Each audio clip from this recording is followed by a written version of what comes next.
Well, I have a disease called polycystic kidney disease, and it's hereditary. And I ended up going on dialysis in December of '09. Of course, they put me on the list and started waiting for a kidney to come along.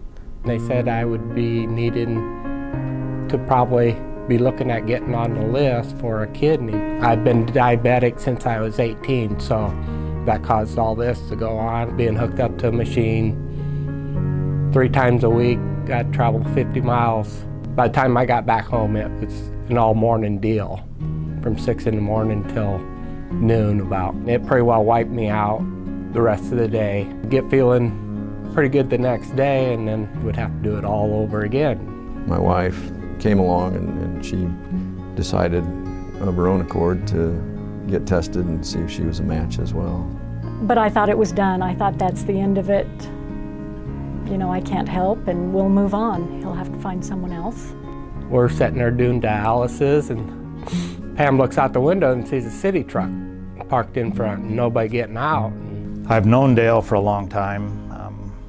We didn't pal around together, but we knew each other. I knew he worked for the fire department. He was an EMT. They finally told me that there was too much difference, too many antibody differences, that I was not going to be able to donate to Dale. I said, well, with his condition, I said, what are the odds of Dale getting a kidney?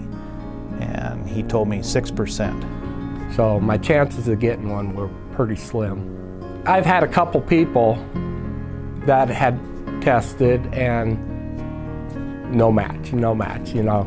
You're thinking 6%, you know. I'm going to be hooked up to this thing forever. The Med Center suggested that a reciprocal pairing deal could be a possibility, and they started working towards that. They kind of explained it, and I had never heard of such of a thing, and it's like, wow, that sounds like a great deal. A couple days later, Connie from the transplant clinic called and asked if I would be willing to be a pair donor.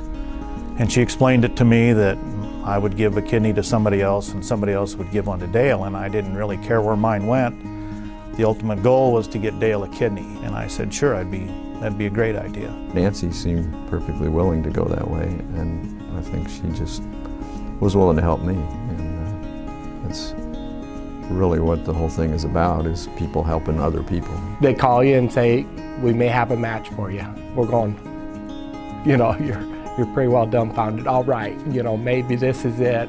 Active, feel good, numbers are all good, so no complaints.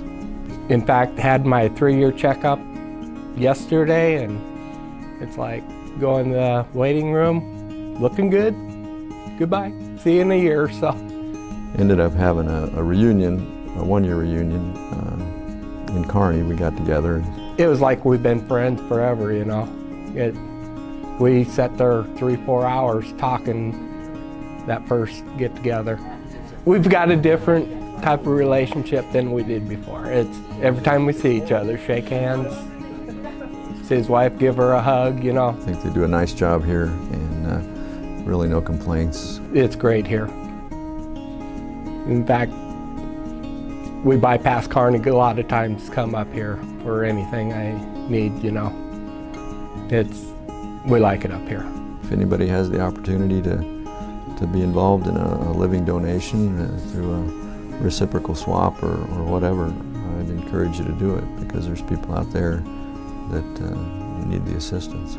I would recommend it to anybody. It's probably one of the best things I've ever done. I have no ill effects at all. I don't even know it's gone. It's amazing that you can do that. I wasn't able to help John directly, but indirectly I was, and someone else got help also in the process, and that's just awesome.